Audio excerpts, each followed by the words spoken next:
We have a fiduciary responsibility to protect our fund of the apprenticeship program. I like to look at, return on investment and those types of things. We've been a part of APTmetrics since the beginning of the pilot process. So we have 3 years of data to look at, and over the last 3 years, we've seen almost a 30% increase in our retention. Numbers don't lie, and for that attrition rate and retention rate to be that much better in just a short period of time, it tells me that things are trending the right direction. So APT's process is an apprentice selection tool available to our training centers. It's to help disseminate the best applicants, to help lessen the load for our training centers. One of the biggest things within a training center, their workload is bringing applicants in and finding the best applicants for our contractors. And APT has kind of made that model. They worked on it for probably 2 years with the ITF, the UA, and signatory contractors to come up with the best model possible for training centers to come up with the best applicants for our apprenticeships. There's a lot of investment in these applicants when they come in to go through a 5-year apprenticeship. We get applicants that apply really not doing their own investigation to what being in the trade is all about. And with the RJP, it really helps give them, from an apprentice's point of view, a day in the life of an apprentice. Our retainment of apprentices used to be, we'd lose probably 25% after the first year. They'll come to us and say, this isn't what I expected. I don't like working outside in the weather and the mud and the heights and things like that. So this gives them a pretty good outlook at what they're getting into. During the journey assessment and the realistic job preview video that they watch, when they go through that process, they kind of get the feeling that this is going to take a little more out of me than I thought it was going to. So they eliminate themselves, so we don't have to. I don't think we've lost anybody that's made it to the interview process. APT's process starts right after your local union's current apprentice selection process and starts with the realistic job preview video, which eliminates about 3% of applicants from the process. The next step is the journey test, which screens out about 10% of applicants from the process. The math assessment eliminates about 15% of applicants. In total, prior to the structured interview, 25% of all applicants are screened out.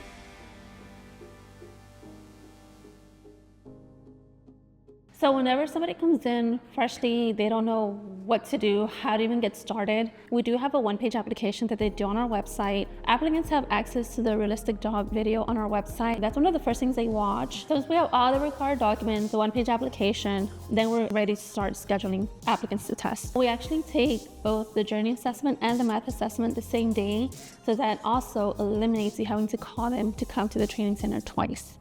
So once we finished the first test, which is the journey assessment, and the second test, which is the math assessment, we let APT know that we have concluded testing for that day.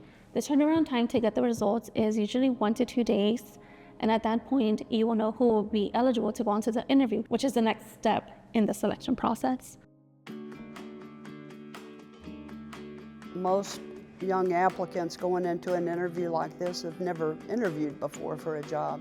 The training of the committee members is real important. Being able to ask the question, not just ask the question, but the follow-up questions to help that applicant properly answer that, and for them to observe the communication skills of that applicant, that's a big plus. I mean, if that person has good communication skills, listens, they're going to be trainable.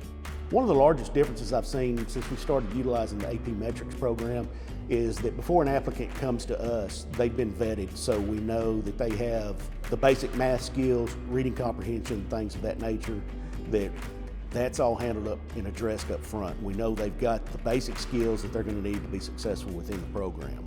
And that prevents us from having to deal with issues mid-semester. Initially, it's going to look like this is kind of a more drawn-out process, but if you just commit to the program, stick with it, it actually shortens up the interview times because it gives you a basis to follow for the interview structure. Is standardization. So if I've got multiple committee members giving interviews, I know if I'm in room 200, I've got an interview going, and room 201 has got an interview going. Those committee members are asking the same questions to that applicant as they are this applicant, and we are comparing apples to apples, not apples to oranges. To get started with, can you tell us about any work or life experience that you have had that you think is going to benefit you as you head into this program? Yeah, I've had previous on-field experience as an electrician. I've had some experience traveling as a fuel tank tech. So I feel like moving forward, this is going to help me work together with other people on the field and learn new things and adapt and overcome tasks and stuff. Okay. So what did you like most about those experiences? Mainly just being presented a task and not knowing how to complete it, but then also figuring it out. And once you finish that task, I mean, you go back and look at your work later on and, you're satisfied. What satisfies you most about it? Knowing that you did it. Yep. All right. Thank you, sir. The interview questions actually help standardize the scoring system, which is probably the biggest point to the whole thing, making sure you get the best applicants and your interviewers, have got a standardized scoring system. All of the scoring goes to APT, and APT scores all the applicants, right? So they're doing the journey, they're doing the math, and the training center sends in the interview scoring to APT, and APT will then place the applicants in their proper banding location. And APT has been great to work with. Their folks, their team over there has been super supportive. They're very communicative. They're easy to get a hold of. And with the back and forth of the feedback that we were giving them, they actually altered their process and they gave us administrative rights so that we could speed the process up to our needs. So if an individual came in, we were able to register them. We were able to create their login for them, get them started on the process, test them all in one day, and get them in and out that quick.